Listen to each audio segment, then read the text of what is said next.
வணக்கம் நேயர்களே, புகார் பெட்டி நிகழ்ச்சிக்கு உங்களை அன்புடன் வரவேற்கிறோம். இந்த நிகழ்ச்சியில் நீங்கள் உங்கள் பகுதியில் உள்ள குறைகளையும் புகார்களையும் திரையில் தெரியும் எண்ணான 0424311361 என்ற எண்ணிற்கு நீங்கள் தெரிவிக்கலாம். அதற்கு உரிய தீர்வினை எங்கள் சமூக ஆர்வலரும் சட்ட ஆலோசகரும் உங்களுக்கு வழங்குவார்கள். அதே போன்று நீங்கள் கடிதம் வாயிலாகவும் உங்கள் புகார்களை நீங்கள் தெரிவிக்கலாம். தெரிவிக்க வேண்டிய முகவரி ராஜ் நியூஸ் புகார் பெட்டி எண் 32 போயஸ் 2வது தெரு, தேனாம்பேட்டை, சென்னை 18 என்ற முகவரிக்கு கடிதம் மூலமாகவும் உங்கள் குறைகளையும் புகார்களையும் நீங்கள் தெரிவிக்கலாம். இன்றைய நிகழ்ச்சிக்குள் செல்லலாம். முதலில் நமது விருந்தினர்களை வரவேற்போம். மக்கள் வழிகாட்டி இயக்கத்தை சேர்ந்தவரும் மூத்த பத்திரிகையாளரும் சமூக ஆர்வலருமான திரு TC ராஜேஷ் அவர்களை வரவேற்போம். வணக்கம். வணக்கம் ஐயா. சார், இந்த அரசாங்கத்தோட திட்டங்கள் பலதும் நம்ம பேசிகிட்டு இருக்கோம். மத்திய அரசாங்கம் இருக்கட்டும், மாநில அரசாங்கம் இருக்கட்டும், திட்டங்கள் எல்லாம் தீட்டப்படுவது மக்கள் நலனுக்காக. ஆனால் அவர்களை சென்று அடைகிறதா என்பது ஒரு கேள்விக்குறியாக இருக்குது. உங்களுடைய பார்வையை சொல்லுங்கள் சார். ஆமாம் சார், அதாவது மாநில அரசாங்கம் மக்களுக்கான நலத்திட்டங்களை கடந்த 4 ஆண்டுகளை வரிசைப்படுத்தினா அது நீண்ட நெடிய பட்டியலாக சென்று கொண்டிருக்கிறது. அவ்வளோ வெல்ஃபேர் கவர்மெண்ட்டு மக்களுடைய நலத்துக்காக பட்ஜெட் ஒதுக்கி சட்டமன்றத்தில் அது சிறப்பு நேர்வழித்து அது 110 விதியின் கீழ் பல திட்டங்களை அனௌன்ஸ் பண்ணியிருக்காங்க மாண்புமிகு முதலமைச்சர் அவர்கள். உள்ளார்ந்தபடியே இந்த புகார் பெட்டி நிகழ்ச்சியின் சார்பில் நமது மாண்புமிகு தமிழ்நாடு முதலமைச்சருக்கு நெஞ்சார்ந்த நன்றியை நான் சொல்லி கடமைப்பட்டிருக்கேன். அதே சமயத்தில் ஒதுக்கப்படுகின்ற நிதியானது, தீட்டப்படுகின்ற திட்டமானது களத்தில் போய் சேர்கிறா என்பது பெரிய கேள்விக்குறியாக இருக்கிறது. அப்போ தலைமைச் செயலகத்தில் கோட்டையில் ஒதுக்கப்படுகின்ற திட்டங்களும் நிதியும் களத்தில் போய் சேர்வதற்கு எங்கள் இடையில் என்ன சேக்னட் ஆகிறது, அந்த திட்டங்கள் யாரால் தடுக்கப்படுகிறது, இல்லை முறையாக செயல்படுத்தப்படாமல் அது தடை கற்களாக நிற்பது என்ன அப்படின்னு பார்த்தோம்னா ஒரு உதாரணம் சொல்கிறேன் சார். மாண்புமிகு பாரத பிரதமருடைய PM ஜன்மான் திட்டம் ஒரு திட்டம். இது பழங்குடியின மக்களுக்கான ஒதுக்கப்படுகிறது. அது பழங்குடியினா நரிக்குறவர்கள் வருவார்கள், அதே போல் இந்த பம்பை உடுக்கை அது மாதிரி அந்த பீப்புள்ஸ் வருவாங்க, இருளர்கள் வருவாங்க. அப்போது செங்கல்பட்டு மாவட்டத்தில் ஒரு 308 பிளாக் இருக்குங்க சார். செங்கல்பட்டு மாவட்டத்தில் Acharapakkam, Kattankulathur, Singaperumal Koil, St Thomas Mount, Lathur, Thiruporur, Thirukalukundram, இது போல் ஒரு 8 பிளாக் இருக்குது. அந்த 8 பிளாக்ல இருக்கக்கூடிய இந்த பழங்குடியின இருளர் மக்களுக்கு ஒரு 300 பேர்களுக்கு திட்டம் PM ஜன்மான் திட்டத்தில் ஒரு வீட்டிற்கு 5,07,000 ரூபாய் அந்த திட்டம் ஒதுக்கப்பட்டு பணி துவங்கப்பட்டு அங்கங்கே சேகரிக்கப்பட்டிருக்கிறது. ஆனால் அரசாங்கத்தினுடைய புள்ளிவரை அந்த 300 வீடு கட்டி கொடுக்கப்பட்டிருக்கிறது என்று ஒரு திடீர் தகவல் வந்தது. அது அதிர்ச்சி தகவல். நாங்கள் களத்தில் போய் பார்த்தோம், அது இல்லைன்றது உண்மை தெரிஞ்ச உடனே தகவல் பெறும் உரிமை சட்டத்தில் நாங்கள் போட்டோம். மக்கள் வழிகாட்டி இயக்கத்தில் நான் வச்சிருக்கிறது இன்னைக்கு வந்த தபால். அதில் அந்த சம்பந்தப்பட்ட உதாரணத்துக்காக திருக்கழுக்குன்றம் பிளாக்ல எங்களுக்கு அனுப்பியிருக்காங்க. அதில் ஒரு 60 நபர்களுக்கு 65 நபர்களுக்கு பழங்குடியின இருளர் மக்களுக்கு வேலை இப்போது நடக்குது. இந்த RTI தகவல் போன பிறகு அதன் பிறகு இப்போ வேலை அந்த 65 வீடுகளுக்கு இப்போ வேலை நடக்கிறது. அப்போ இந்த மாதிரி இருக்கு. எல்லாத்துக்கும் ஒரு தார்க்கம் பூச்சி குத்த வேண்டிய அவசியம். அந்த தார்குச்சி வச்சுக்கொண்டு அங்கே அழுத்தம் கொடுக்க வேண்டியது. அப்போ அரசு அலுவலகத்தில் குப்பனம் சுப்பனம் எப்படி இந்த மாதிரி திட்டங்களை வாங்க முடியாது இல்லையா? அப்போ ஏற்ற அளவுக்கு திட்டம் ஒதுக்கப்பட்டு அந்த 5,07,000 ரூபாய் சின்ன லிட்டில் அமௌண்ட் இல்லை சார், பெரிய அமௌண்ட். அப்போ அந்த பழங்குடியின மக்கள் கல்வியும் இல்லை, அவங்களுக்கு தெளிமை இல்லை, விழிப்புணர்வும் இல்லை என்ற ஒரு நிலையை பயன்படுத்தி கொண்டு இந்த அரசியல்வாதிகளும் ஆட்சியாளர்களும் கொள்ளையடிப்பது எந்த விதத்தில் நியாயம்? கண்டிப்பா தொடர்ந்து பேசுவோம் சார். நேர இணைப்புல இருக்காங்க. வணக்கம். புகார் பெட்டி யார், எங்க அழைக்கிறீங்க? சார், திருவாரூர் மாவட்டம் சார், ஜெயமணி அழைக்கிறேன் சார். சொல்லுங்க ஜெயமணி, உங்களுடைய புகார் என்ன? அதான் சார், வாரிசு சான்று வாங்க இறந்தா உங்களுக்கும் ஆதார் இணைக்கணுமா சார்? என்னமா புரியல? வாரிசு சான்று வாங்க இறந்தவருடைய ஆதார் கார்டு இணைக்கணுமா? கண்டிப்பா இணைக்கணுமா ஜெயம்மா?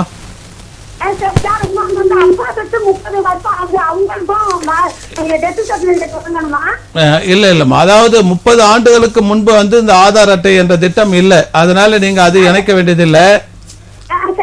ஆனா 30 ஆண்டுகளுக்கு முங்க உங்க அப்பா இறந்தாருன்னா அந்த டெத் சர்டிபிகேட் உங்க கையில இல்லைன்னு சொன்னா கூட வருவாய் கோட்ட ஆட்சியருக்கு நீங்க மனு செய்யலாம். அது RDOன்னு சொல்லுவாங்க. தாசில்தாருக்கு மேல இருக்கக்கூடிய நிலையில இருக்கிறது. அவர் திருவாரூர்லயே இருக்காரு. உங்களுக்கு எந்த தாலுக்காங்கம்மா? சரி, திருவாரூர் தாலுக்கான அங்க கலெக்டர் ஆபீஸ்ல உங்களுக்கு RDO இருக்காங்க, வருவாய் கோட்டாட்சியர். நீங்க திங்கட்கிழமை கலெக்டர் ஆபீஸ்ல மக்கள் குறை கேட்பு நிகழ்ச்சியில நீங்க ஒரு மனு கொடுங்க. இது மாதிரி என்னுடைய தந்தையார் 30 ஆண்டுகளுக்கு முன்பு இறந்துட்டாரு, நாங்க கல்வி தெளிவு விழிப்புணர்வு இல்லாதனால அவருடைய இறப்பு சான்று வாங்க தவறிட்டோம். அதனால அவருடைய இறப்பு சான்றை வந்து எங்களுக்கு வழங்குங்க, கள விசாரணை செஞ்சு அப்படின்னு நீங்க ஒரு மனு கொடுங்க. நீங்க உங்க அப்பாவுக்கு எத்தனை பேர் வாரிசு, அவங்களுடைய உயிரா இருக்கிறவங்களுடைய வாரிசுதாரங்களுடைய ஆதார் கார்டு, ரேஷன் கார்டுலாம் இணைச்சு கொடுக்கணும். ஆமா, அது கொடுத்தீங்கன்னா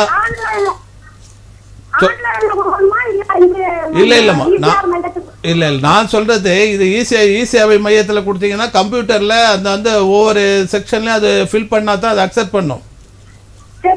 அதனால அது உங்களுக்கு வந்து ரிஜெக்ட் ஆகும், அக்செப்ட் ஆகாது. அதனால நீங்க கலெக்டருக்கு திங்கட்கிழமை மனு கொடுத்தீங்கன்னா அவர் வந்து சம்பந்தப்பட்ட வருவாய் கோட்டாட்சியருக்கு இல்ல வட்டாட்சியருக்கு பரிந்துரை பண்ணுவார். அப்ப தாசில்தார் ஆபீஸ்ல இருந்து விஏஓ ஆர்ஐ வந்து என்கொயரி பண்ணுவாங்க. 30 ஆண்டுகளுக்கு முன்பு இவர் இறந்தது உண்மையா, இவர் வாழ்ந்தது உண்மையா என்னன்னு புல விசாரணை பண்ணி புல தணிக்கை செய்து அவங்க அறிக்கை கொடுப்பாங்க. அந்த அறிக்கையின் அடிப்படையில் ஆர்டிஓ வந்து இந்த இறப்பு பதிவு செஞ்சு சான்று கொடுக்கலான்னு ஆர்டர் போடுவார். அதன் பிறகு உங்களுக்கு வட்டாட்சியர் வந்து அந்த கன்சர்ன் விஓக்கு இதை பதிவு பண்ணி கொடுங்க, டெத் சர்டிஃபிகேட் கொடுப்பாரு. அதன் பிறகு நீங்க பதிவு பண்ணி டெத், இந்த ப்ராசஸ் எப்படியும் ஒரு 3 மாசம் உங்களுக்கு போகும். அதனால திங்கட்கிழமை போய் கொடுங்க, வேற எங்க நெட் சென்டர்லாம் போய் அலையாதீங்க. எக்ஸ்டெண்ட் போனீங்கன்னா இது அக்செப்ட் ஆகாது. ஓகேம்மா, ஓகேம்மா, அழைத்ததுக்கு நன்றி.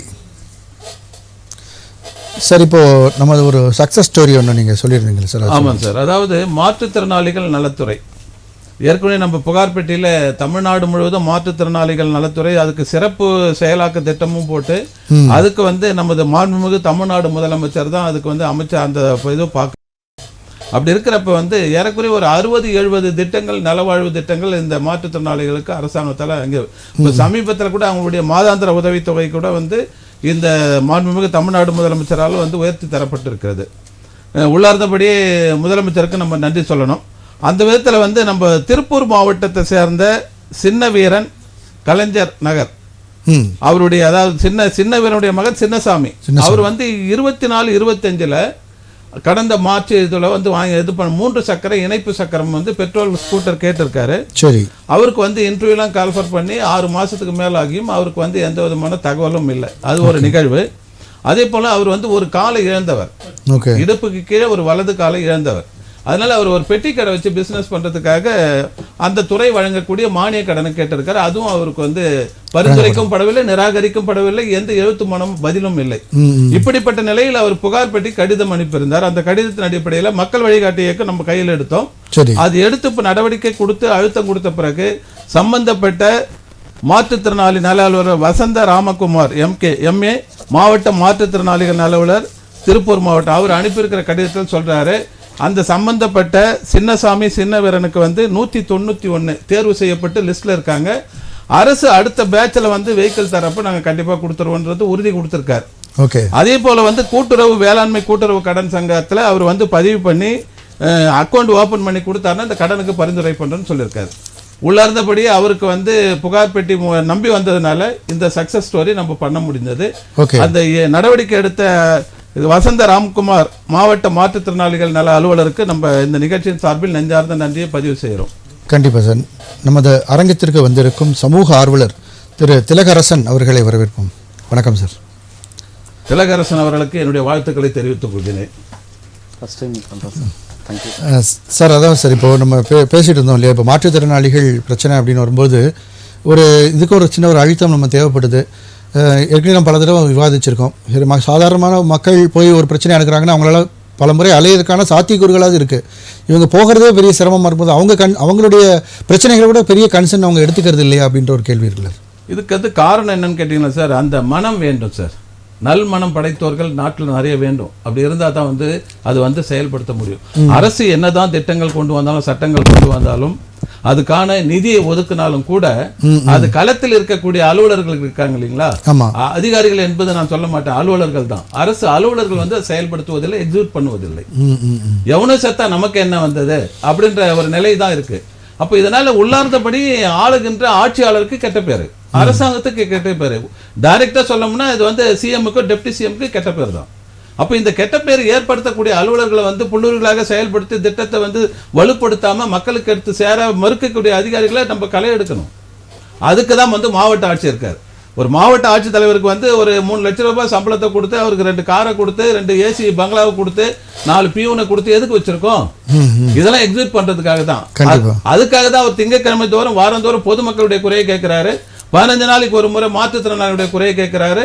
அதே போல 15 நாளைக்கு ஒரு விவசாயிகளுடைய குறையை கேட்கிறாரு. எத்தனை மீட்டிங் நடத்தினோம், அதுல வரக்கூடிய கோரிக்கை மனுக்கள் வந்து ஏன் செயல்படுத்த முடியல? கண்டிப்பா சார், நான் தொடர்ந்து பேசுவோம். திரு திலகரசன் சார், நீங்கள் வரதுக்கு முன்னாடி சார்கிட்ட நம்ம வந்து இதை பற்றி திட்டங்கள் நிறைய தீட்டப்படுகிறது, ஆனால் மக்களுக்கு சென்று சேர்வதில் சுணக்கம் ஏற்படுகிறது என்ற ஒரு விஷயத்தை பேசிட்டு இருந்தோம். உங்களுடைய கருத்து என்ன சார்? திட்டங்கள் நீங்கள் கேட்குறது சரியான கேள்வி தான். இப்போ திட்டங்கள் வந்து அனௌன்ஸ்மெண்ட் வந்தது, அதுக்காக ஃபண்டு அலோகேட் பண்ணிடுவாங்க. அலோகேட் பண்ணிவிட்டு எவ்வளோ பேர் அதனால் பயனடைகிறாங்க அப்படின்ற எந்த ஒரு தகவலுமே இருக்காது. அரசு வந்து பார்த்தீங்கன்னா எதாவது தேர்தல் அறிக்கையிலையோ இல்லை எங்கேயாவது ஒரு விளம்பரப்படுத்தும் போது மட்டும்தான் தெரியுமே தவிர ஒரு 500 பேருக்கு ஒரு 1500 பேருக்கு வந்து இவ்வளோ பேர் நன்மை அடைஞ்சிருக்கிறாங்க அப்படின்ற ஒரு தகவல் மட்டுமே இருக்குமே தவிர பெருசாக ஒரு டீட்டெயில்டு ஒரு எக்ஸ்ட்ரான ஒரு திட்ட அறிக்கையோ ஒரு பெரிய ஒரு இவ்வளோ பேர் சக்ஸஸ் ஆகிருக்கிறாங்க அப்படின்றத நல்லா வெளிப்படையாவோ அது மாதிரி தெரிஞ்சுக்கிட்டா மட்டும்தான். இப்போ எப்படி அந்த வெப்சைட் அந்த மாதிரிலாம் இருக்கு இல்லையா, இவ்வளோ பேர் அப்ளை பண்ணாங்க, இவ்வளோ பேர் நிராகரிச்சாங்க, இவங்க பேருக்கு வந்து எலிஜிபிலிட்டி இல்லை அப்படின்றத எதையாவது ஒன்று தெளிவுபடுத்தினா மட்டும்தான் இருக்குமே தவிர இப்போ அந்த உரிமை தொகையெல்லாம் கொடுக்குறாங்க இல்லையா, மாதந்தோறும் 1000 ரூபாய் கொடுக்குறோன்றாங்க, இத்தனை பேர் பயனடைகிறாங்க அப்படின்றாங்க. எத்தனை பேர் அப்ளை பண்ணாங்க? இப்போ ஒரு 10 லட்சம் பேர் அப்ளை பண்ணாங்கன்னா எத்தனை பேருக்கு வந்து கொடுத்துருக்காங்க அப்படின்றது எந்த தகவலும் இருக்காது. விளம்பரத்துக்காக மட்டுமே ஒரு திட்டங்கள் தீட்டப்பட்டதை தவிர முழுமையாக எந்த இதுக்கும் பயனடைகிறது இல்லை. அது ஒரு அதாவது அவங்க யாருக்கு பேருக்கு உண்மையிலே மக்களுக்கு அந்த எண்ட் யூசருக்கு போய் சேர்ந்துருக்கா, அந்த டார்கெட்டட் அந்த யூசர்ஸ்க்கு போய் சேர்ந்துருக்கா அப்படின்ற மாதிரியான விஷயங்கள் எதுவும் தெரியல. கண்டிப்பாக ஒரு 10 லட்சம் பேருக்கு வந்து ஒரு திட்டங்கள் நிறைவேற்றப்படுது அப்படின்னா கண்டிப்பாக அது வந்து 1 லட்சம் பேர் அதை பாதிப்புக்குள்ளாராங்க.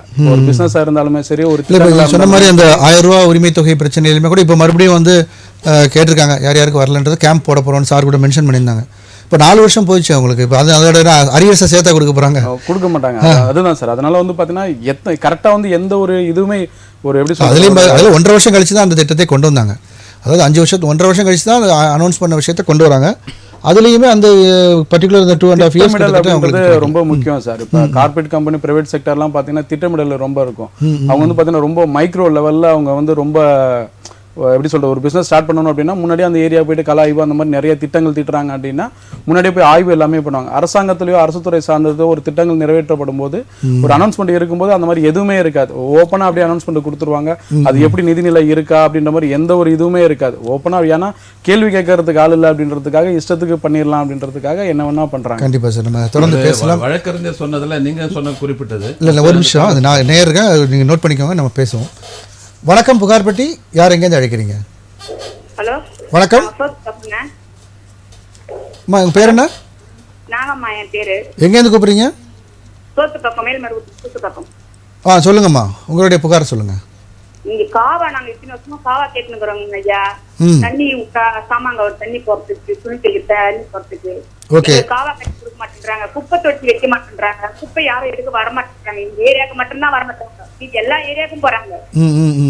எங்க ஏரியா எம்ஜிஆர் நகருங்க. ஏரியா பேரு சரிமா. ஒருத்தர் கூட குப்பை எடுக்க வர மாட்டேங்கிறாங்க. குப்பை தொட்டி வைக்க மாட்டேங்கிறாங்க. எங்களுக்கு காவா வசதி பண்ணி கொடுங்க கேட்டாலும் எதுவும் முயற்சி பண்ண மாட்டேங்க. இல்ல, கண்டிப்பா உங்க கேள்விக்கு வந்து டிசி ராஜேஷ் சார் அவங்க வந்து பதில் சொல்லுவாங்க. சொல்லுங்க சார். நாகம்மாள் சோத்துப்பாக்கம் எம்ஜிஆர் நகர் எந்த ரூட்லமா இருக்கு? அந்த வந்தவாசி ரூட்ல இருக்கா? வந்தவாசி சாலை. வந்தவாசி சாலையில இருக்கா? சரிம்மா, அது எந்த பஞ்சாயத்துலமா வருது? செங்கல்பட்டு மாவட்டம், செய்யூர் தாலுகா. சரி, பஞ்சாயத்துமா உங்க ஊராட்சி? ஊராட்சி எனக்கு அது தெரியல. சரி, சரிம்மா, ஓகே. உங்களுக்கு வந்து செய்யூர் தாலுகா ஆபீஸுங்களா? ஆமாங்க. அப்ப யூனியன் ஆபீஸும் செய்யூரா? உங்களுக்கு அச்சரப்பாக்கம் வருமா? செய்யூர் தான்.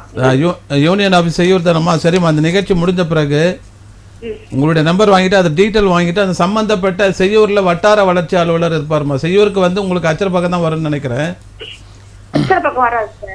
செய்யூர்லயே பிடிஓ ஆபீஸ் இருக்குங்களா? சித்தாம்பூர் வரும். சரி, ஓகே. சித்தாம்பூர்ல பிடிஓ ஆபீஸ் இருக்கு. சித்தாம்பூர் பிடிஓ ஆபீஸ்ல வந்து அது வட்டார வளர்ச்சி அலுவலர் கிராம ஊராட்சி. அவர் தான் இந்த திட்டத்தெல்லாம் கேட்கணும். நீங்க கேட்கறது வந்து மழைநீர் வடிகால்வாய் கேட்குறீங்க, குப்பைங்களை அகற்றலன்னு சொல்றீங்க. இது எல்லாமே அந்த பஞ்சாயத்துல இருக்கக்கூடிய கிளார்க்கு செய்யணும். அந்த கிளார்க்கு தான் வந்து அதை எக்ஸிக்யூட் பண்ணணும். அங்க இருக்கக்கூடிய வார்டு மெம்பர்லாம் அதெல்லாம் கவனிக்க மாட்டாங்களாமா? யாரும் வந்து பார்க்கல சார். சரி, ஓகே. தலைவரா கேட்டோம், காவா போட்டு கொடுங்க, எங்களுக்கு குப்பை வைக்க இது பண்ணுங்க. குப்பை கொட்டதாம எல்லாம் சண்டை போட்டு நடக்குது. வீட்டுக்கு பக்கத்து பக்கத்துல குப்பை கொட்டுறதுனால ஒரு பிரச்சனையா இருக்கு. இதனாலயே எங்களுக்கு இல்ல சகோதரி, இந்த எம்ஜிஆர் நகர் மட்டும் எடுக்க மாட்டேங்கிறாங்க சார் குப்பையே. இல்லம்மா, எம்ஜிஆர் நகர் மட்டும் வந்து அது வந்து தீண்டத்தகாத பகுதி கிடையாது. நீங்களும் ஓட்டு போறீங்க, நீங்களும் வரி கட்டுறீங்க, அரசுக்கு செய்ய வேண்டிய தீர்வெல்லாம் செலுத்துறீங்க. அதனால அந்த உள்ளாட்சி நிர்வாகம் உங்களுக்கு சேவை செய்ய கடமைப்பட்டிருக்கு.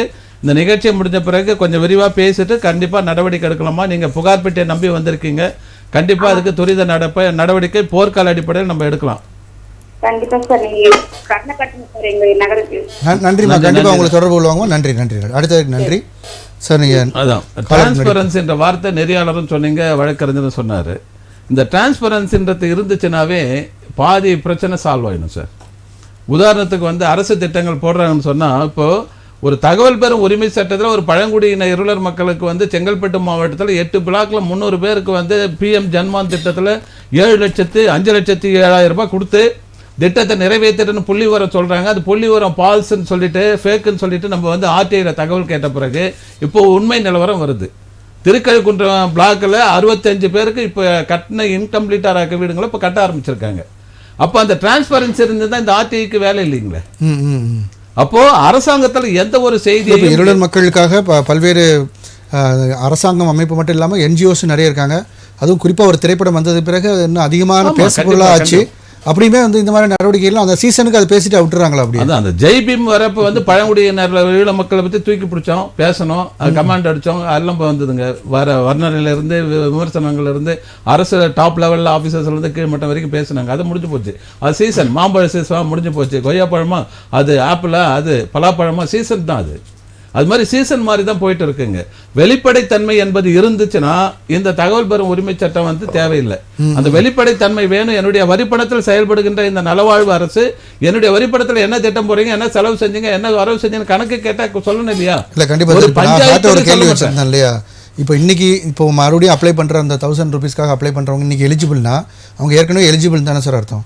அப்போ அவங்களுக்கு அந்த அரியர்ஸ் கொடுத்தாங்க, கொடுக்காம விட்டது வந்து கவர்மெண்டோட மிஸ்டேக் தானே, அந்த மாதிரி தானே வரும். அதான் அவங்க அந்த எலிஜிபிலிட்டியில் ஏதாவது சேஞ்சஸ் பண்ணுறாங்களா? இல்லை சார், அந்த எலிஜிபிலிட்டியில் சேஞ்சஸ் பண்ணல. இப்போ 2.25 கோடி வந்து பயனாளிகள்னு புள்ளி வரத்தை சொல்றாங்க அரசாங்கம். அப்போ 2.25 கோடினா ரேஷன் கார்டு 2.5 கோடி இருக்கு. சரி, அப்போ புதுசா வந்து ஏறக்குறைய ஒரு 50 லட்சம் பேர் இப்போ வந்து புதுசா கொடுத்துருக்காங்க.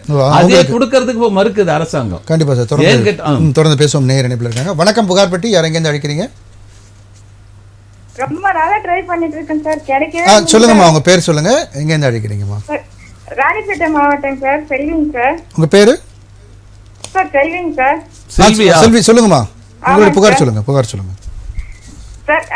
ஆர்காட்ல வந்து எங்க தாத்தா அவங்க school, high school, elementary school எல்லாம் கட்டியிருக்காங்க. அதுவும் இல்லாத நிறைய சொத்து எல்லாம் எங்களுக்கு இருக்குங்க சார். ஆனா எங்களுக்கு எதுவுமே இல்லைன்னு சொல்லிட்டு வீடு கூட இல்லாம இருக்கோம். நான் ராஜேஷ் சார் கிட்ட பேசணும் ரொம்ப நல்லா ட்ரை பண்றேன், ஆனா லைனே கிடைக்கலைங்க சார். சார் இப்போ ராஜேஷ் சார் உங்களுக்கு கேள்விக்கு பதில் சொல்லுங்க. செல்வி அம்மா, நீங்க 3 முறை பதிவு பண்ணிருக்கீங்கன்னு நினைக்கிறேன் இந்த விஷயத்த. லைன்ல இருக்கீங்களா? ஆமா, 3 முறை நீங்க பதிவு பண்ணிருக்கீங்க. ஆனா வந்து அதுக்கான நடவடிக்கை எடுக்க முடியாம போனதுக்கு நாங்க வருத்தத்தை தெரிவிக்கிறோம். இந்த நிகழ்ச்சி முடிஞ்ச பிறகு அதனுடைய டீட்டெயில்ஸ் எல்லாம் எனக்கு கொஞ்சம் வேணும் செல்வி அம்மா. அதெல்லாம் நீங்க கொடுத்தீங்கன்னா கண்டிப்பா நம்ம மக்கள் வழிகாட்டி இயக்கம் மூலம் அந்த கல்வித்துறை உங்களது அந்த எலிமெண்டரி ஸ்கூலுங்களா, நடுநிலைப்பள்ளி, உயர்நிலைப்பள்ளி எந்த லெவல்ல இருக்குங்க? அது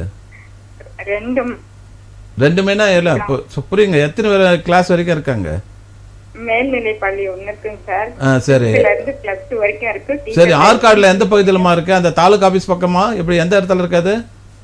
வேலூர் ரோட்ல இருக்கு. வேலூர் ரோட்ல இருக்கா? சரி, ஓகே. அது என்னன்னு கேட்டீங்கன்னா, அங்க இருக்கக்கூடிய CODO மாவட்ட கல்வி அலுவலர் இருக்காங்க, இடைநிலைக்குன்னு ஒரு அலுவலர் இருக்காரு, அதே போல தனியார் பள்ளிக்குன்னு ஒரு அலுவலர் இருக்காரு. இவருக்கு மேல வந்து முதன்மை கல்வி அலுவலர் இருக்காங்க. அதுக்கு மேல வந்து டைரக்டர் ஆஃப் எலிமெண்ட் இருக்காங்க, director of matriculation, director of school education. இந்த படிநிலையெல்லாம் இருக்குமா? இது தவிர அரசு நிலையில வந்து அரசு செயலாளர், உயர்கல்வித்துறை, பள்ளி கல்வித்துறைன்னு இருக்காங்க. இவங்களுக்கு எல்லாம் நீங்க வந்து மனு அளித்து இருக்கீங்களான்னு எனக்கு தெரியல. அதே சமயத்துல மாவட்ட சரிங்கம்மா, ஒன்றும் பிரச்சனை இல்லை. ஓகேம்மா, உங்களுக்கு நிகழ்ச்சி முடிஞ்சோன்னா சார் கான்டாக்ட் பண்ற அந்த காப்பிலாம் எனக்கு கொஞ்சம் அனுப்பி வச்சிங்கன்னா நல்லா இருக்கும் செல்வி அம்மா. அதெல்லாம் ஃபாலோ பண்ணிட்டு. எங்க வீட்டுக்காரும் ரொம்ப வயசானவங்க சார், இருக்கிறதுக்கு வீடு கூட இல்லைங்க சார் எங்களுக்கு. முயற்சியால் முடியாது ஒன்றும் கிடையாது. நீங்க கண்டிப்பா உங்களுக்கு நிகழ்ச்சி முடிஞ்சோன்னா சார் கண்டிப்பா ஹெல்ப் பண்ணுவாங்க. ஓகேங்களா? நான் கூப்பிடுறேன். நன்றிம்மா, அழைத்ததுக்கு நன்றி. இல்லை சார், இப்போ மண்டே பெட்டிஷன் பற்றியும் சார் பேசிகிட்டு இருந்தாங்க. இப்போ எல்லாம் முடுக்கி விட்டுருக்காங்க. இப்போ எலெக்ஷன் வருது, அதனால் வந்து எல்லா விஷயங்கள் நலத்திட்ட உதவிகள்லாம் அதிகமாக முடுக்கி விடப்படுகிறது. அப்படின்னா கூட இவ்வளவு பெட்டிஷன் மண்டே பெட்டிஷன்ஸில் வந்து எல்லா சொல்யூஷன்ஸ் இருக்கா அப்படின்ற ஒரு கேள்வியும் வருது. நல்ல கேள்வி சார். இது இப்போ நாங்கள் இங்கே உட்காந்துருக்கவங்க எல்லாருமே பார்த்தீங்கன்னா அங்கே வளர்க்குறீங்க தவிர அங்கே இருக்கிறவங்க எல்லாருமே என்ன பண்ணுவாங்க அப்படின்னா முகவாசி தெரிஞ்சது எல்லாமே திங்கக்கிழமை மனு கொடுக்கறது தான். அதை தவிர வேற சோர்ஸே இல்லை. ஒரு சாமானிய ஒரு மக்கள் வந்து என்ன பண்ணணும்னா எனக்கு வந்து ஒரு இடத்துல போயிட்டு ஏதாவது ஒரு தேவைகள் நடக்கணும், அரசு சார்ந்த தேவைகள் நடக்கணும் அப்படின்னா அரசு அதிகாரியை போய் மீட் பண்ணுறோம். அவங்கள்ட்ட சரியான இதுவுமே இல்லை அப்படின்னா மாவட்ட ஆட்சித்தலைவர்கிட்ட எல்லா மாவட்டத்திலையும் வாங்குறாங்க. அங்கே போய் கொடுக்குறோம். கொடுத்ததுக்கப்புறம் என்ன பண்ணோம், மாவட்ட ஆட்சியை இனிஷியல் பண்ணிவிட்டு அதுக்கு ஒரு நம்பர் கிரியேட் பண்ணிவிட்டு அதுக்கு அடுத்தபட்சமாக தாசில்தாரோ நகராட்சி ஆணையரோ அங்கே எல்லாமே ஃபார்வர்ட் பண்ணுவாங்க. ஃபார்வர்ட் பண்ணுறதோடு அது முடிஞ்சிருமே தவிர அதுக்கான தீர்வு எங்கேயுமே கிடைக்காது. ஒரு பேரளவில் மட்டும்தான் எல்லா ஆட்சித்தலைவர் அலுவலகத்திலும் இருக்கே தவிர அது வந்து சுத்தமாக செயல்படுறது கண்டிப்பாக இருக்குது. அதுக்கு மாவட்ட ஆட்சித்தலைவரோ அது கிணறு அதிகாரி என்ன பண்ணணும், திங்கட்கிழமை காலையில் 500 மனுக்கள் பெறப்பட்டது டிஸ்ட்ரிக்ட் வைஸாக அந்த வட்டம் வைஸாக வந்து இத்தனை ஆவடி அப்போ அந்த மாதிரி எந்தெந்த ஏரியா இருக்கோ 50 100ன்னு பிரித்து அடுத்து அவங்களுக்கு ஒரு ரிவ்யூ மீட்டிங்கில் எத்தனை வந்தது, எத்தனை மனுக்கள் வந்து சரி செய்யப்பட்டது, அதுக்கான காரணங்கள் என்னான்னு திங்கட்கிழமைக்குள்ளே அவங்க ரிவ்யூ எடுத்துட்டு அடுத்த திங்கட்கிழமை ஒரு நியூஸை ஏதோ கூப்பிட்டு இந்த மாதிரி வரப்பெற்ற மனுக்கள் 500 இருந்தது, அதில் தீர்வு வந்து 200 பண்ணணும், மீதி 100 வந்து பண்ண முடியல, ஏதோ ஒரு காரணத்தை ரிஜெக்ட் பண்ணுறோம் அப்படின்ற மாதிரி சொன்னாங்கன்னா வெல் அண்ட் குட். எங்கேயாவது அந்த மாதிரி நடந்திருக்கா? எங்கேயுமே நடக்காது. திங்கட்கிழமை மனுவை வாங்குவாங்க, மக்கள் எல்லாமே போய் கொடுப்பாங்க, அதை அப்படியே சீல் பண்ணி நம்பர் பண்ணி இனிஷியல் பண்ணி எல்லாருமே அனுப்போம். அது வந்து தீர்வு எதுவுமே கிடைக்காது. இப்போ அதுக்கு ஆல்டர்னேட்டிவாக ஒன்று கொண்டு வந்துருங்க, சிஎம் பெட்டிஷன் சொல்லிட்டு. சிஎம் பெட்டிஷன் வந்து அப்ளை பண்ணோம் அப்படின்னா என்ன பண்ணுவோம்னா ஸ்க்ரோல் பண்ணி பார்த்தா 2வது நாள் ரிப்ளை வரும். என்னன்னா உங்கள் மனுக்கள் வரப்பெற்றன, விரைவில் அதுக்கான தீர்வு நடைபெறும்னா அதுவும் இல்லை. எல்லாமே மனுக்கள் வந்து பெறுவாங்க, ரிப்ளை அதில் வந்து சிஎம் பெட்டிஷன் மட்டும் ரிப்ளை கிடைக்கும், இதில் வந்து ரிப்ளை கிடைக்காது.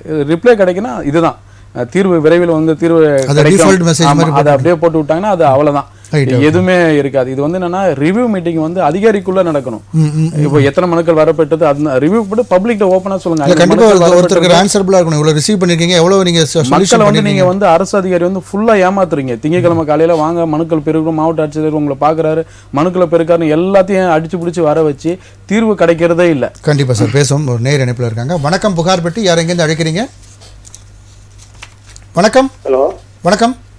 வணக்கம் சார், இங்கே திருநெல்வேலியிலிருந்து பேசுகிறோம். உங்கள் பேர்? நாகராஜன். சொல்லுங்கள் சார். திருநெல்வேலி எந்த பகுதியிலேருந்து பேசுகிறீங்க சார்? திருநெல்வேலி சங்கர் நகர். சொல்லுங்கள் சார். சொல்லுங்கள் சார். மதுரையில் வந்து 2007 சிட்ஃபண்ட் ஆரம்பித்தாங்க. சரி. அது ஒரு 2010 வரைக்கும் 3 வருஷம் நடத்திட்டு முடிச்சிட்டாங்க. 2010 நிப்பாட்டிட்டாங்க. 2010 நிப்பாட்டினது 2020 கேஸ் போய் கோர்ட்டு ஆர்டர் போட்டுச்சு, ஜிஓ போட்டுது, பப்ளிக்கு பணம் கொடுக்கணும்னு சொல்லி இப்போ போட்டாங்க. ஓகே. இப்போ மேற்கொண்டு இப்போ 5 வருஷம் ஆச்சு, என்ன நிலைமை எதுவுமே தெரியல சார். உங்களுக்கு எவ்வளோ பணம் வரும் சார்? எனக்கு பணம் 4.5 லட்சம் வரணும் சார். 4.5 லட்சம் வரணும். திரு திலகரசன் சார்.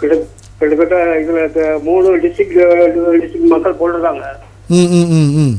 திருநெல்வேலி, தென்காசி, தூத்துக்குடி, மதுரை, எல்லா டிஸ்ட்ரிக்ட் மக்களும் போட்டிருக்காங்க. சரி. என்ன சார் அதுக்கு இது மூடிட்டு போயிட்டாங்களா கம்பெனியை?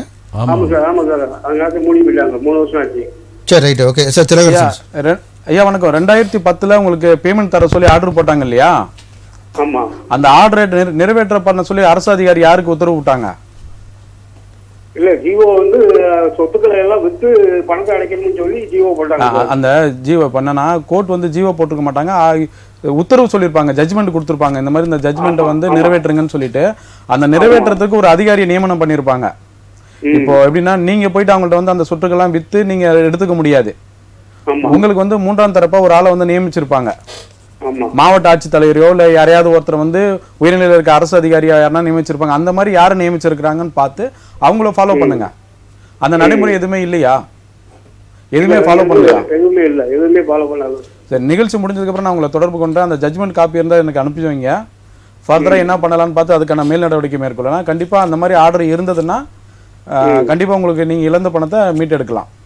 இப்போ இதுக்கடையில் 2010 வந்து தல்லாக்குளம் போலீஸ் ஸ்டேஷன்ல பொருளாதார குற்றப்பிரிவுகள் எல்லாம் போய் இது பண்ணோம்.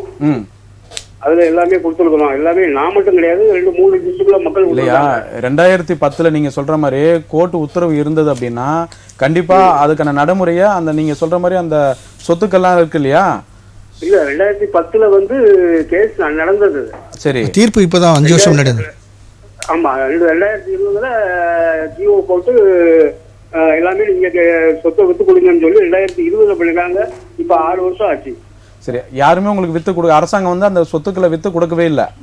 இல்ல இல்ல இல்ல இல்ல. சரியா, நிகழ்ச்சி முடிஞ்சதுக்கு அப்புறம் நான் உங்களை தொடர்பு கொள்றேன். அந்த ஜட்மெண்ட் காப்பியோ இல்ல கேஸ் நம்பர் ஏதாவது இருந்தா கொடுங்க. அந்த ஜட்மெண்ட்ல என்ன சொல்லி எதுவுமே தெரியாது. என்னையா? எதுவுமே கேஸ் தெரியாது. நம்பர் இல்ல, ஏதாவது தெரிஞ்சாதான் ஜட்மெண்ட்ல என்ன இருக்கு அப்படின்றத எங்களுக்கு தெரிய வரும். அப்பதான் உங்களுக்கு வந்து ஒரு சரியான ஆலோசனையோ ஒரு வழிகாட்டவும் முடியும். நான் நிகழ்ச்சி முடிஞ்சதுக்கு அப்புறம் உங்களை தொடர்பு கொள்றேன். உங்ககிட்ட என்ன எவிடன்ஸ் இருக்கோ என்கிட்ட கொடுங்க. அதை வச்சு அந்த ஜட்மெண்ட் எடுக்க முடியுதான்னு பார்த்து உங்களுக்கு கண்டிப்பா உதவி செய்யறேன். சரியா சரியா. நன்றியா. நன்றி நன்றி, அழைத்ததுக்கு நன்றி சார். நன்றி சார், இப்போ சார் சொல்லிட்டு இருந்தாங்க இல்லையா, மண்டே பெட்டிஷன் பற்றி நீங்களும் சொல்லுங்க. லாயர் சொன்னதில் வந்து ரிவ்யூ பண்ணுறது இல்லை அப்படின்ற மாதிரி சொன்னார். அது இல்லை, அது ஒரு ரிவ்யூ பண்ணுறாங்க. எப்படின்னு கேட்டிங்கன்னா, இப்போ மண்டே பெட்டிஷன் காலையில் இப்போ 10 மணிலேருந்து 1 மணி வரைக்கும் பப்ளிக் வந்து வாங்குறாங்க.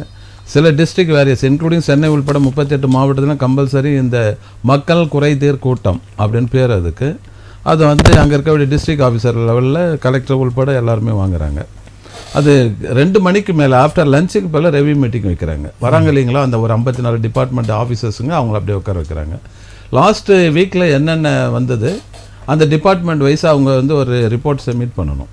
அந்த ரிப்போர்ட்டில் வந்து இத்தனை பெட்டிஷன் வந்தது, மொத்தமே வந்து டிஸ்ட்ரிக்டில் ஒரு 350 பெட்டிஷன் வந்ததுன்னா அதில் எந்தெந்த தாலுக்கு வைஸ் ரெவன்யூக்கு எத்தனை வந்தது, அக்ரிகல்ச்சருக்கு எத்தனை வந்து, எஜுகேஷன் அப்படி பிரிச்சுட்டு அந்த துறை வாரியாக வந்து அதில் எது முடிஞ்சது எது முடியல, எது முடியாததுக்கு என்ன லீகல் ஏதாவது பிரச்சனையா. இப்போ நீங்கள் சொல்ல மாதிரி 54 டிபார்ட்மெண்ட் அந்த மத்தியான நேரத்துக்குள்ள அவ்வளோ பிரச்சனையை பற்றி பேசிட முடியாது இல்லை சார். இல்லை, அதோ அங்கே 1-2 மட்டும் தான் பேசுவாங்க. அவங்க பிடிச்சதை மட்டும் பேசிட்டு போயிடக்கூடிய வாய்ப்பு இருக்குல்ல அப்படின்னு தான். இல்லை, இப்போ பெரும்பாலும் வரக்கூடியது என்னன்னு கேட்டிங்கன்னா, ரெவன்யூனுடைய பிரச்சனைகள் வரும். நிலம் சார்ந்த, நம்ம புகார் பெட்டிக்க பாருங்க, நிலம் சார்ந்த சொல்றபடி பார்த்தா கூட எல்லா டிபார்ட்மெண்ட் ரிவ்யூ பண்ணணும்னா குறைஞ்சபட்சம் இதான் பண்ண முடியும். எத்தனை ரிவ்யூ பண்ணி, எத்தனை ரிசீவ் பண்ணீங்க, எத்தனை நீங்க முடிச்சிருக்கீங்க, அதுதான் அந்த புள்ளி விவரம் தான் தர முடியும். இது தவிர வந்து அவர் துறை வாரியா ரிவ்யூ மீட்டிங் வந்து அவர் மந்த்லி ஒன்ஸ் வந்து கலெக்டர் வந்து அவருடைய தலைமையில் நடக்குது. அப்ப ரிவ்யூ மீட்டிங் நடக்கிறப்ப வந்து அன்னைக்கு வந்து தாசில்தார்னா தாசில்தார் மட்டும் இருப்பாங்க, ஆர்டிஓனா ஆர்டிஓ மட்டும் இருப்பாங்க, அண்ட் விஓ ஆர்ஐனா அவங்க லெவல்ல நடத்துவாங்க. தாசில்தார் லெவல்ல நடத்தக்கூடிய மீட்டிங் வேற, ஆர்டிஓ டிஆர்ஓ லெவல்ல நடத்தக்கூடிய மீட்டிங் வேற. கண்டிப்பா இது விரிவா பேசுவோம் சார். நம்ம நேயர் இணைப்பில் இருக்காங்க. வணக்கம், புகார் பெட்டி, யார் எங்கே அழைக்கிறீங்க? வணக்கம், இணைப்பு துண்டிக்கப்பட்டிருக்கு நினைக்கிறேன், தொடர்ந்து பேசுங்க. அப்போ இந்த ரெவ்யூ மீட்டிங்ல என்னன்னு கேட்டீங்கன்னா, அந்த டிரான்ஸ்பரன்சி இல்லை. அதாவது வந்து பிரஸுக்கு வந்து இன்னைக்கு வந்து மாவட்ட ஆட்சியர் மக்கள் குறை தீர்க்கத்துல 350 மனுக்கள் வந்தது அப்படின்னு சொல்லிட்டு பிரஸுக்கு கொடுப்பாங்க. அதே இதுல ரெவ்யூல வந்து என்னென்ன தீர்வு காணப்பட்டதுன்னு சொல்லணும் இல்லையா? அப்போ அந்த டிரான்ஸ்பரன்சி இருந்துச்சுன்னா அது வரும் இல்லைங்களா பிரஸுக்கு? கண்டிப்பா. சாரி சார், நேரம் வந்துட்டாங்க இணைப்பில். வணக்கம், புகார் பெட்டி. சார், இங்க கோயம்புத்தூர் மாவட்டத்துல இருந்து பாலத்துறை கிராமத்துல இருந்து பேசுறேங்க. உங்க பேரு? லோகநாதன். லோகநாதன் சார், உங்களுடைய புகார் சொல்லுங்க. எங்களுக்கு நிலம் இருக்குதுங்க பாலத்துறையில. அந்த நிலத்துக்கு பக்கத்துல இன்னொருத்தர் பக்கத்துல இருக்கிறவரு எங்களதோட 54 சென்ட் நிலத்தை சப்டிஷன் பண்ணிட்டாங்க. அது எந்த முறையில நாங்க அதைய திருப்புறதுங்க? அதுதான். சரி, திலகரசன் சார். சரி, இப்போ உங்களுக்கு உரிமையான இடம் அது 54 சென்ட்? ஆமாங்க, எங்களுக்கு உரிமையான இடம் எங்க சிட்டாவில் பத்திரத்துல எல்லாம் இருக்குதுங்க. ஈஸி அந்த மாதிரி எல்லாமே நீங்க உங்களுக்கு சொந்தமான இடத்த அவர் பண்ணிட்டாருன்னு சொல்றீங்க. போலி ஆவணம் மூலம் அவர் பண்ணிட்டாரா? அவரு இப்படி கூட்டா இருந்ததை தனி சப்டிஷன் பண்ணி இல்ல சார், இப்ப கூட்டா இருந்ததுன்னா இப்ப வந்து ஒரு 100 சென்ட் உங்களுக்கு சொந்தமான இடம் இருக்குன்னு வச்சுக்கோங்களேன். அதை வந்து அவர் 54 சென்ட் அவர் தனியா போலி பத்திரம் தயாரிச்சு அவர் இடத்துக்கு சப்டிவிஷன் பண்ணிக்கிட்டாரா? ஆமாங்க, அதே மாதிரிதான் பண்ணிட்டாருங்க. எங்களோட அனுமதி இல்லாம, எங்களோட கையெழுத்தும் இல்லாம. உங்க ரிலேட்டிவா இல்ல மூன்றாம் நபரா சார்? என்னங்க சார்? உங்க ரிலேட்டிவா அவர் உங்களோட மூன்றாம் நபரா? உங்களுக்கு அறிமுகம் இல்லாதவரா? மூன்றாம் நபர் தான். சரி, இப்போ உங்களோட அந்த 54 சென்ட் இருக்கு இல்லையா? ஆமா. அந்த 54 சென்ட்டுக்கு ஒரு ஈசி போட்டு பாருங்க சார். ஈசி போட்டா ஈசி இல்ல, ஒரே நிமிஷம் நான் சொல்றேன். ஈசி போட்டு பாத்தீங்கன்னா அவர் எந்த வகையில அந்த இடத்த வந்து அபகரிச்சிருக்காருன்றத முதல்ல நீங்க தெரிஞ்சுக்கணும். சரிங்க. ஏதாவது ஒரு போலி பத்திரம், எந்த போலி பத்திரத்துல அவர் அந்த இடத்த வந்து அபகரிச்சிருக்காருன்றத பார்த்துட்டு அதுக்கு அடுத்ததான் நீங்க மாவட்ட ஆட்சித்தலைவர்கிட்ட ஒரு மனு கொடுங்க. மாவட்ட ஆட்சித்தலைவர்கிட்ட கொடுக்கும்போது அப்படியே வந்து காவல்துறையிட்ட ஒரு புகாரை கொடுத்துருங்க. சரி. அந்த புகார்ல வந்து நீங்க அந்த 54 சென்ட் எந்த வகையில அவர் அபகரிச்சிருக்காருன்றதை தெரிஞ்சுக்கிட்டு அதுக்கேற்ற மாதிரி புகார் கொடுங்க. இந்த மாதிரி வந்து இந்த இடத்த வந்து எங்க அப்பா வாங்கியிருந்தாரு 1950 உங்க அப்பா வாங்கியிருந்தாருன்னா எத்தனை வருஷம் நீங்க அனுபவிச்சுட்டு வந்து ஒரு பேச்சுக்கு உதாரணத்துக்கு சொல்றேன் 50ல வாங்கியிருக்காரு அப்படின்னா இது வரைக்கும் நாங்க அனுபவிச்சுட்டு வந்தோம். இந்த டேட்ல அந்த 54 சென்ட்டை இந்த ஏதாவது ஒரு நோக்கத்துல ஏமாத்திருப்பாரு இல்லையா, ஏதாவது ஒரு லீகல் சர்டிபிகேட் ஏதாவது போலியா தயாரிச்சிருப்பாரு, இல்லைன்னா வேற ஏதாவது ஒரு ஆவணத்தை வச்சு அதை மாத்திருப்பாரு. ஏதாவது ஒரு சப் டாக்குமெண்ட் இல்லாம அதை பண்ணவே முடியாது. எதை வச்சு பண்ணியிருக்காருன்னு தெரிஞ்சுக்கிட்டு அதை அடிப்படையாக வச்சு புகார் கொடுங்க. கண்டிப்பாக உங்கள் இடத்த உங்களுக்கு சொந்தமான இடம் அப்படின்னா கண்டிப்பாக அதை மீட்டு எடுத்துடலாம். ஓகே சார், நன்றி சார், அழைத்ததுக்கு நன்றி சார். கடிதங்கள் கொஞ்சம் பார்த்துடலாம். அதாவது ஏழுமலை எண் 20 8வது தெரு ஈஸ்வர நகர் பம்மல் சென்னையிலேருந்து அனுப்பியிருக்காங்க. இவர் வந்து இது வசிக்கிறது இந்த முகவரி, ஆனால் ப்ராப்ளம் வந்து வேறு இடத்துல. பூர்வீக இடம் விளங்கம்பாடி கிராமம் திண்டிவனம் வட்டம் விழுப்புரம் மாவட்டத்தில் இருக்குது.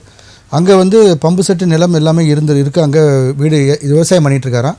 அங்கே இருக்கக்கூடிய ஏரிகள் அதை சுற்றி இருக்கக்கூடிய புறம்போக்கு இடங்களெல்லாம் எல்லோரும் ஆக்கிரமித்து நிறைய வீடுகள் அதுன்னு கட்டிகிட்டு இருக்காங்க. தொடர்ந்து நான் பல்வேறு குறை தீர்க்கும் கூட்டம்னு சொன்ன மாதிரி மண்டே பெட்டிஷன், அது ஜமாபந்தி, எல்லா இடத்துக்கும் நான் கிராம சபை கூட்டம் எல்லாத்துக்கும் போய் புகார் கொடுத்துட்டேன். ஆனால் எந்த சொல்யூஷன் இல்லை. அந்த ஆக்கிரமிப்புகளை அகற்ற மாதிரியான எந்த நடவடிக்கையும் எடுக்கலை அப்படின்ட்டு இருக்காரு. இப்போ ஜமாபந்தின்னு சொன்னதான் ஒரு தோழர் சொன்னது நினைவுக்கு வருது சார். அதாவது வந்து இப்போ வந்து அகாடமி இயர் இருக்குது இல்லைங்களா, கேலண்டர் இயருக்கு, ஃபினான்ஷியல் இயருக்கு, அதே போல் வந்து இந்த ரெவென்யூக்கு வந்து இந்த ஜமாபந்தி மே டு ஜூன் அதில் தான் இது பண்ணுவாங்க. இவங்களுடைய கணக்கெல்லாம் முடிச்சுட்டு ஒரு 10 நாள் கேம்புக்கு கண்டக்ட் பண்ணுவாங்க சார். ஒரு தாலுக்கா ஆஃபீஸ் இருக்குன்னா அந்த தாலுக்காவில் ஒரு 60 ரெவன்யூ வில்லேஜ் இருக்கும். அந்த 60 ரெவன்யூ வில்லேஜில் இருக்கக்கூடிய அந்த விஓஸ் எல்லாம் அவங்க கணக்கெல்லாம் எடுத்துகிட்டு வந்து சரண்டர் பண்ணிவிட்டு நியூ கணக்கை வந்து எடுத்துகிட்டு போகணும். அப்போ அந்த 10 நாள் கேம்பெயினில் வந்து இது மாதிரி ஒரு அதிரடி நடவடிக்கை எடுத்து அந்த 10 நாளுக்குள்ளே தீர்வு கண்டு மக்களுக்கு பதில் சொல்லிடணும். அது மாதிரியான நிகழ்வு தான் இந்த ஜமாபந்தி. அப்போ ஆரம்ப காலத்தில் எதுக்கு எடுத்தாலும் நீங்கள் ஜமாபந்தியில் கொடுங்க, உடனே தேர்வு கண்டப்படும் அப்படின்னு சொன்னாங்க.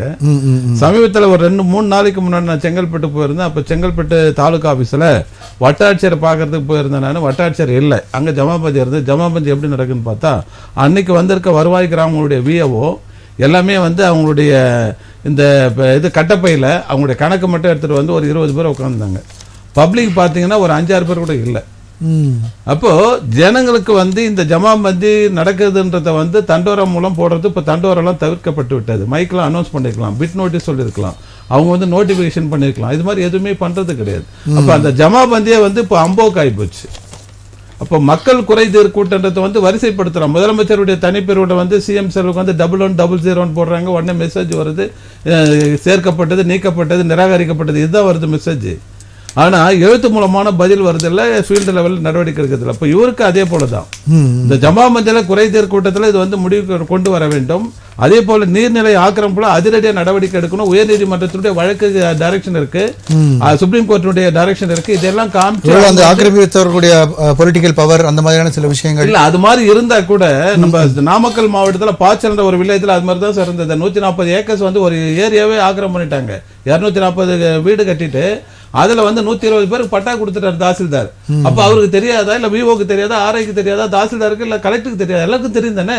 அப்ப அந்த பொலிட்டிக்கல் லீடருடைய பேர் யாரோ ஒரு பேரை வச்சுட்டு அதுக்கு வந்து பட்டா கொடுத்துருக்காங்க. இப்ப நாங்க நடவடிக்கை எடுத்த பிறகு அந்த அரசு அலுவலர்கள் எங்களை அகேன்ஸ்ட் திருப்பி போடுறாங்க. மக்கள் வழிகாட்டியாக தான் பெட்டிஷன் போட்டாங்க அப்படின்ற மாதிரி சொல்றாருங்க. பப்ளிக்காக சொல்லி நாங்க அனுப்புற பெட்டிஷனை வாட்ஸ்அப்ல. இவருக்கு என்ன சொல்யூஷன் சார் சொல்ல முடியும்? இவங்களுக்கு வந்து அரசு நடவடிக்கை அந்த பெட்டிஷன் அவர் நம்பர் இருக்கு இல்லைங்களா, நான் இருக்கு அந்த கடிதம் உங்களுக்கு. சரி, அப்ப அதை நம்ம பேசி நடவடிக்கை எடுக்கலாம் சார். அது வணக்கம், புகார் பெட்டி, யார் எங்கேருந்து அழைக்கிறீங்க? வணக்கம், சொல்லுங்க. வணக்கம், நீங்க தான் சொல்லுங்க சார், உங்க பேர் சொல்லுங்க, எங்கேருந்து அழைக்கிறீங்க? பழனியப்பன், திருவாரூர் மாவட்டம். திருவாரூர் மாவட்டம், உங்க பேரு சொல்லுங்க. பழனியப்பன் சார். பழனியப்பன் சார், உங்களுடைய புகாரை சொல்லுங்க. எனக்கு 2 பெண் குழந்தை சார். சரி. நான் அரசு குடும்ப கட்டுப்பாடெல்லாம் பண்ணி சவுட கடைசி சொல்லுங்க சார், தொடர்ந்து பேசுங்க சார். எல்லாம் பண்ணி எல்லா ஆவணமும் நான் எடுத்து கொடுத்துருவேன் சார். சரி. எனக்கு அரசு பணம் கிடைக்கல சார். தோழர் பழனியப்பன், சொல்லுங்க சார். இந்த 2 பெண் குழந்தைகள் பாதுகாப்பு திட்டம்ன்றது ஒரு குழந்தைக்கு 22,000 25,000 ரூபாய் கொடுத்து அது 18 வயசுக்கு பிறகு பூர்த்தி அடைஞ்ச பிறகு அது பணம் வாங்கி உயர்கல்விக்கு திருமணத்துக்கு கொடுக்கக்கூடிய அந்த திட்டம் வந்து கடந்த 4 ஆண்டுகளுக்கு முன்பு இப்ப திமுக அரசு அந்த திட்டத்தை மாற்றி அமைச்சிருக்காங்க. அதுக்கு பேர் வந்து புதுமை பெண் திட்டம் போட்டிருக்காங்க. புதுமை பெண் திட்டம் போட்டு அரசு பள்ளிக்கூடத்துல டிவி வால்யூமை கம்மி பண்ணிட்டு பாருங்க சார். டிவி பார்க்காதீங்க, போன்ல மட்டும் பேசுங்க.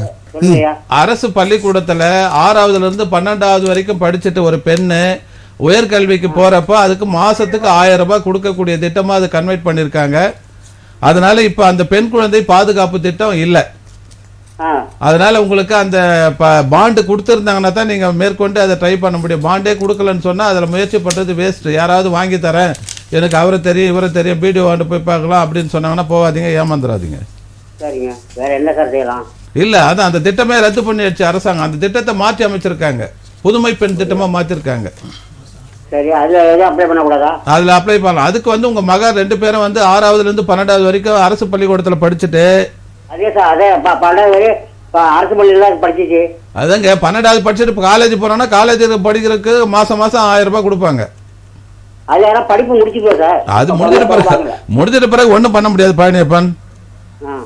திட்டமே கேன்சல் பண்ணி மாற்றி அமைச்ச பிறகு அரசனுடைய கொள்கை முடியும், நம்ம ஒன்றும் பண்ண முடியாது.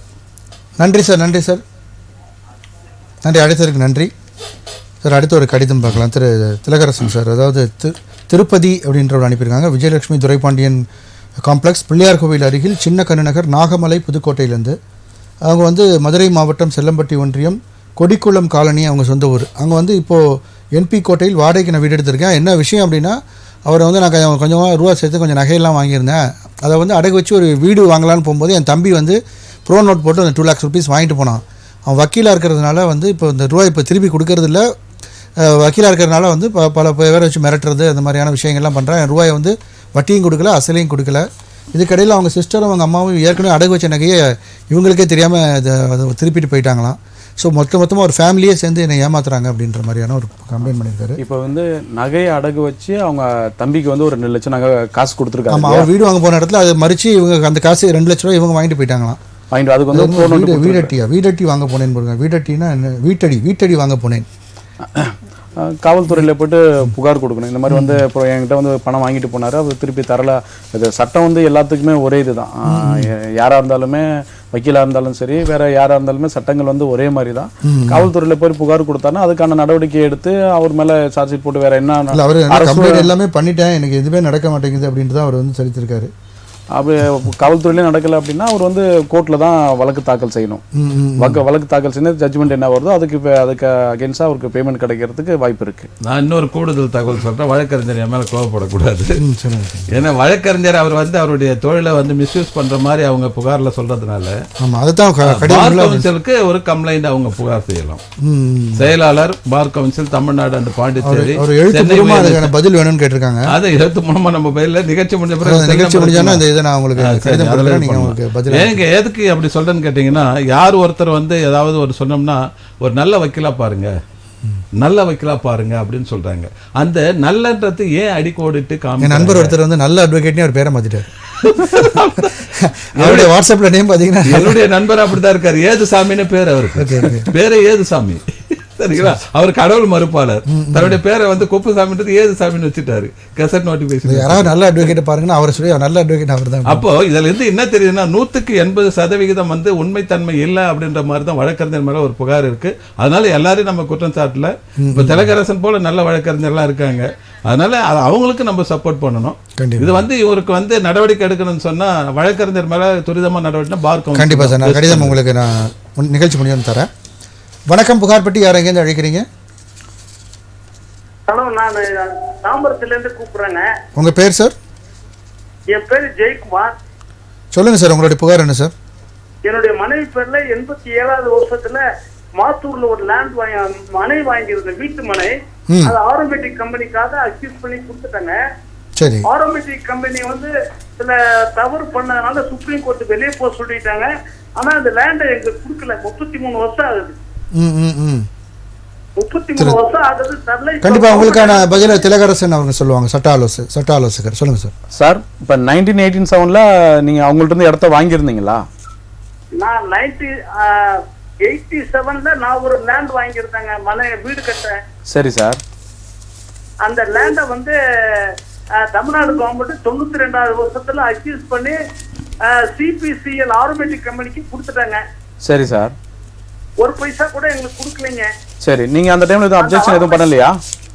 என்னங்க உங்க பேர்ல வந்து இடமா உங்க பேர்ல சேல் டீட் இருக்கும்போது நீங்க எதுவும் அப்ஜெக்ஷன் பண்ணலையா? தமிழ்நாடு ஹவுசிங் போர்டு கேளுங்க. நான் அப்ஜெக்ஷன் பண்ணா அவங்க தேதியெல்லாம் வாங்கிட்டாங்க. அவங்க இல்ல சார், ஒரு உரிமையாளர்கிட்ட இருந்து அவங்களோட எந்த ஒரு தகவலுமே பெறாம உரிமை மாற்றமோ வேற எந்த நடவடிக்கையுமே பெற முடியாது. அது அப்படிதாங்க தவறா மாத்தினதுனால சுப்ரீம் கோர்ட் கம்பெனி வெக்கேட் பண்ண சொல்லி எவிக்ஷன் ஆர்டர் போட்டாங்க. ஆனா கம்பெனியை காலி பண்ணவங்களோட கம்பெனியை சுத்தி வால் கட்டிட்டு எங்களை உள்ளாரே விடல. 33 வருஷம் ஆகுதுங்க. எத்தனை ஏக்கர் இடம்? 1 கிரவுண்ட் தாங்க. உங்களது 1 கிரவுண்டுக்கு மட்டுமா சுப்ரீம் கோர்ட் ஆர்டர் போட்டாங்க? இல்ல 165 ஏக்கர் மொத்தம். அதுல உங்களது ஒரு பாட்டு. அதுல வந்து அவன் கம்பெனி கட்டினது ஒரு 20-30 கிரவுண்டுக்குள்ள. சரி, என்ன கம்பெனி அது?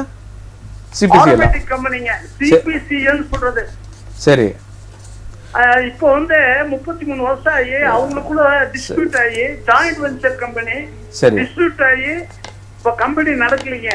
சரிங்க. இப்ப கவர்மெண்ட் எங்களுக்கு பணமும் கொடுக்காம கம்பெனியை கவர்மெண்ட் டேக் ஓவர் பண்ணிக்கிட்டு வேற கம்பெனிக்கு கொடுக்குறாங்க. எங்களுக்கு பணம் கொடுக்கலீங்க. சரி, இப்ப இதுல நீங்க சொல்ல வரதுல புரிஞ்சுக்கிட்டேன். இப்ப எப்படின்னா இதுக்கு வந்து உடனடியா நீங்க எதிர்பார்க்கிற பதில் சொல்ல முடியாது. இதுல என்ன ஃபேக்ட் இருக்குன்னு பார்த்து இதுக்கான ஆவணங்கள் ஏதாவது இருந்தது, ஏதாவது ஜட்மெண்ட் காப்பி ஏதாவது இருந்ததுன்னா நிகழ்ச்சி முடிஞ்சதுக்கு அப்புறம் உங்களை நான் தொடர்பு கொள்றேன். நீங்க எங்க தாம்பரமா? நீங்க எனக்கு வாட்ஸ்அப் பண்ணுங்க. அதுக்கு அது சம்பந்தமா இருக்கிற ஆவணங்கள் ஏதாவது இருந்தா எனக்கு வாட்ஸ்அப் பண்ணுங்க. கண்டிப்பா நான் உங்களை ஃபாலோ பண்ணி இத என்ன நடவடிக்கை எடுக்கலாம்னு உங்களுக்கு ஆலோசனை தரேன். சரி, தேங்க்ஸ். Okay, thank you. நன்றி நன்றி நன்றி சார். இன்னொரு கடிதம் இருக்குது, அது மட்டும் பார்த்துடலாம். பவன்குமார், நடுத்தரு, சீலையம்பட்டி, தேனி தாலுகா, தேனி மாவட்டத்திலிருந்து அனுப்பியிருக்காரு. எனது பெயரில் இருந்த சொத்தை சார் ஆட்சியர் எந்த காரணமும் இல்லாமல் ரத்து செய்துவிட்டார். அதனால் எதிர்தரப்பினர் அத்துமீறி எனது சொத்துக்களை ஆக்கிரமிப்பு செய்து கொண்டு அபகரிக்க முயற்சி செய்கிறார்கள்.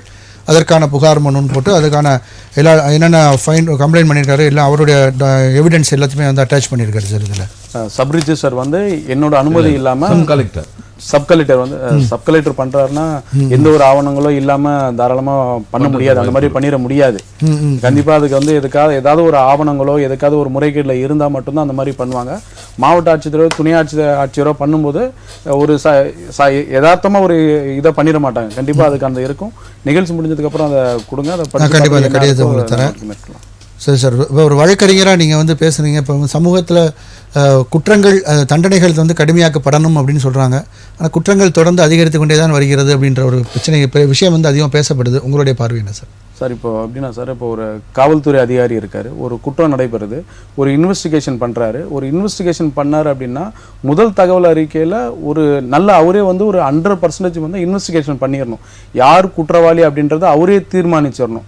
ஏதோ ஒரு ப்ரெஷரால் ஒரு 2 தரப்பு இருக்கிறாங்கன்னா 2 தரப்பில் ஏதோ ஒரு தரப்பு வந்து ப்ரெஷர் கொடுக்குறாங்க.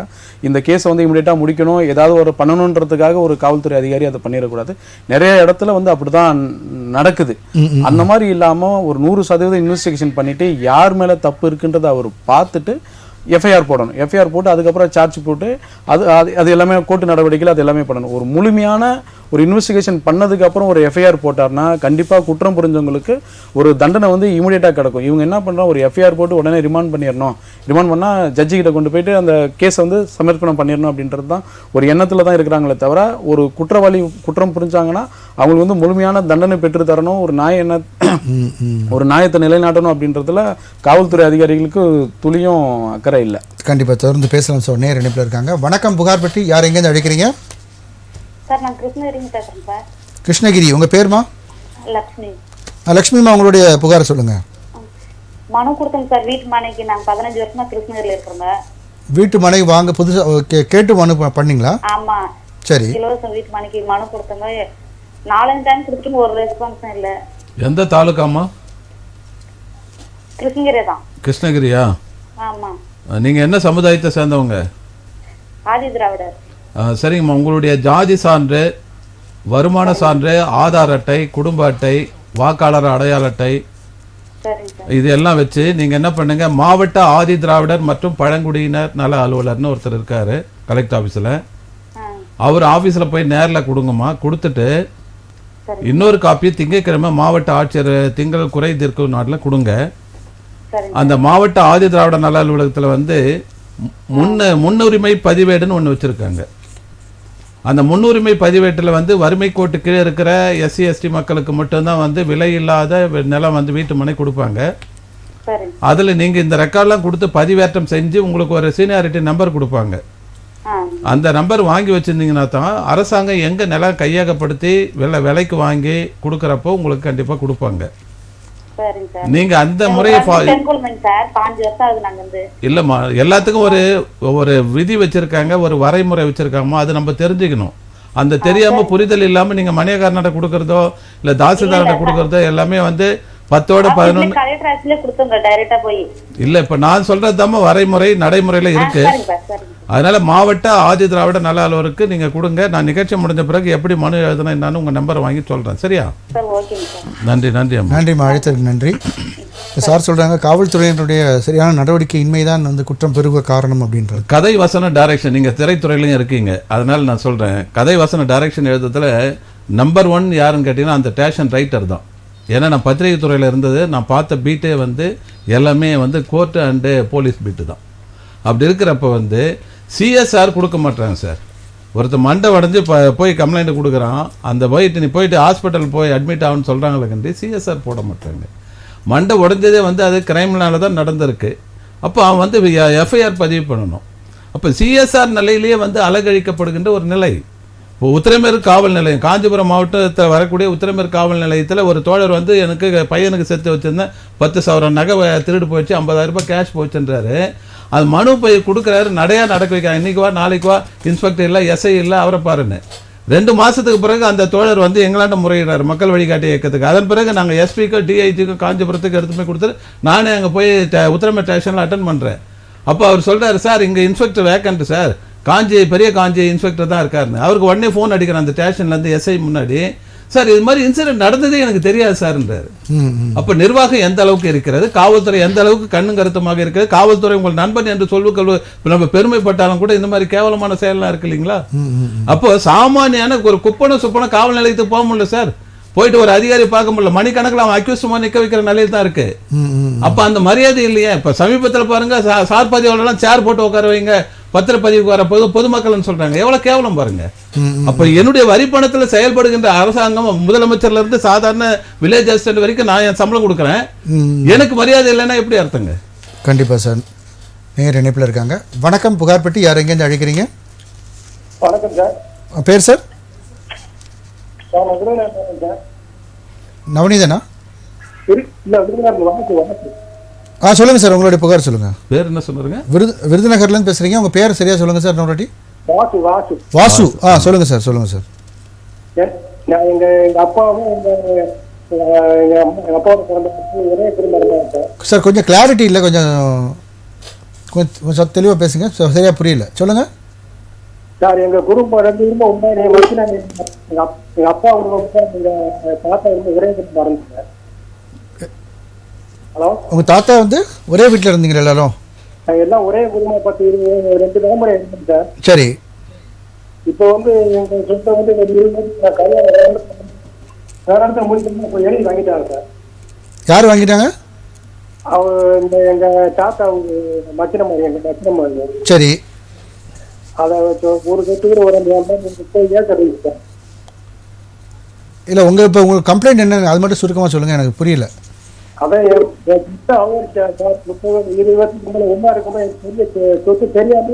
உங்க சொத்து உங்களுக்கு எதுவுமே கிடைக்கல, அபகரிச்சுட்டாங்களா? உங்க சொத்து உங்க பங்கு எல்லாமே அவங்க எடுத்துக்கிட்டாங்க, அப்படிதானா? ஆமா, எங்க அண்ணன் சார் திலகரசன் சார், திலகரசன் நம்பர் வாங்கிட்டு பேசுங்க, அவ்வளவுதான். ஹலோ சார், உங்களுக்கு சொந்தமான இடத்த வந்து அபகரிச்சுட்டாங்களா இல்ல உங்க கூட்டு சொத்தா? கூட்டு எனக்கு எங்க அண்ணனுக்குள்ள கூட்டு சார். எங்க அண்ணனுக்கு பார்க்கப்பட்டது இல்ல, நீங்க பேசுறது எனக்கு அண்ணனுக்கு எல்லாருக்குமே கிடைச்சிருக்கு, உங்களுக்கு மட்டும் கிடைக்கலையா இல்ல யாருக்குமே கிடைக்கலையா, எப்படி சார் சொல்றீங்க? எங்க அண்ணனுக்கு வாக்கப்பட்டது வந்து ஏன் அவங்க அதுக்கு பேச சொல்லுங்க. சரி, ஓகே, ஒன்றும் இல்லை சார். இப்போ நீங்கள் பேசுறது கொஞ்சம் ஜார் ஆகுது, எங்களுக்கு சரியா புரியல. இல்லை இப்போ எனக்கு கேட்குற கொஸ்டின் மட்டும் பதில் சொல்லுங்கள் சார். இப்போ உங்கள் அண்ணனோட உங்கள் சொத்து வந்து உங்களுக்கு மட்டும்தான் பங்கு வரலையா, இல்லை உங்கள் ஃப்ரெண்ட் உங்கள் சொந்தக்காரங்க உங்கள் அண்ணன் தம்பி யாருக்குமே வரலையா? இல்லை, எங்கள் சொத்தமும் எங்கள் அண்ணன் மதினி எடுத்துக்கிட்டாங்க. அவங்க எடுத்துக்கிட்டாங்க, அவங்க தரப்பில் எடுத்துக்கிட்டாங்க, மதினி தரப்பில். இது வந்து உங்கள் அப்பா சம்பாரிச்ச சொத்தா எப்படி சார்? எங்க அப்பா தான் என் பேர்ல பட்டா வந்துட்டேன். பட்டா உங்க பேர்ல இருந்ததா? நான் இருந்தது தான் என்னை தெரியாம பாகப்பிரிவுல பிரிக்கிறேன்னு சொல்லி ஏமாத்தி கொண்டு ஆதியாவில அடிச்சு எழுதி வாங்கிட்டாங்க. அடிச்சு எழுதி வாங்கிட்டாங்களாம். அடிச்சு என்னை நிறுத்தி கொண்டு வாங்கிட்டாங்க சார். உங்களை வந்து மிரட்டி கையெழுத்து போட சொல்லி இது பண்ணிட்டாங்களா? ஆமா ஆமா, நாங்க வந்து அவங்க இல்லைன்னா நிச்சயம்னா மோல்லாம் போச்சுன்னு ஒரே திரும்ப இருந்தோம் சார். அதுல வந்து வெளியில வந்து செய்யாம வளர்த்தாங்க சார். சரி, புரியுது கேள்வி புரியுது சார். டாக்குமெண்ட் மூலம் என்ன சார் இது சொல்யூஷன்? இல்லை அவர் சொல்றது இல்லை, அதாவது அவர் தான் அடிச்சவரை கையெழுத்து வாங்கி இருக்கிற எல்லாத்தையும் அவங்க மொத்தமாக அவங்க அண்ணி அவங்க தரப்புல எல்லாம் இது பண்ணாங்க, அபகரிச்சிட்டாங்க. இவர் வந்து மிரட்டி கையெழுத்து வாங்கி ஆமா இவரோட பங்குகளை அவங்களே எடுத்துக்கிட்டாங்க. டாக்குமெண்ட் பண்ணிட்டாங்க. Okay sir. சரி, உங்களது நீங்க கேள்வி எனக்கு ஒன்றும் சரியா புரிஞ்சுக்க முடியல. உங்க நிகழ்ச்சி முடிஞ்சதுக்கு தொடர்பு கொள்றாங்க. அவங்க தெளிவாக சொல்லுங்க, அதுக்கான சொல்யூஷன் என்னன்றதை அவங்க சொல்லுவாங்க. ஓகேங்களா? நன்றி சார். நம்ம நிகழ்ச்சியோட நிறைவு பகுதிக்கு வந்துட்டோம். நிகழ்ச்சி நிறைவு செய்ய வேண்டியிருக்கு. இன்றைக்கி நேயர்கள் பலரோட கேள்விகளுக்கும் வந்து அவர்களுடைய புகார்களுக்கும் உரிய தீர்வினை 2 பேரும் சொல்லியிருந்தீங்க. அது மட்டும் இல்லாமல் நேயர்களுக்கு பலனளிக்க விதத்தில் நிறைய விஷயங்கள் நம்ம டிஸ்கஸ் பண்ணியிருந்தோம். கண்டிப்பாக அவர்களுக்கு பலனளிக்கும் விதமாக அது இருந்திருக்கும் நம்புகிறேன். உங்கள் நேரத்தை செலவிட்டு இருவரும் கலந்து கொண்டதற்கு நன்றி. வணக்கம் ஐயா. மீண்டும் ஒரு புகார் பெட்டி நிகழ்ச்சியில் சந்திப்போம் நேயர்களே. நன்றி, வணக்கம்.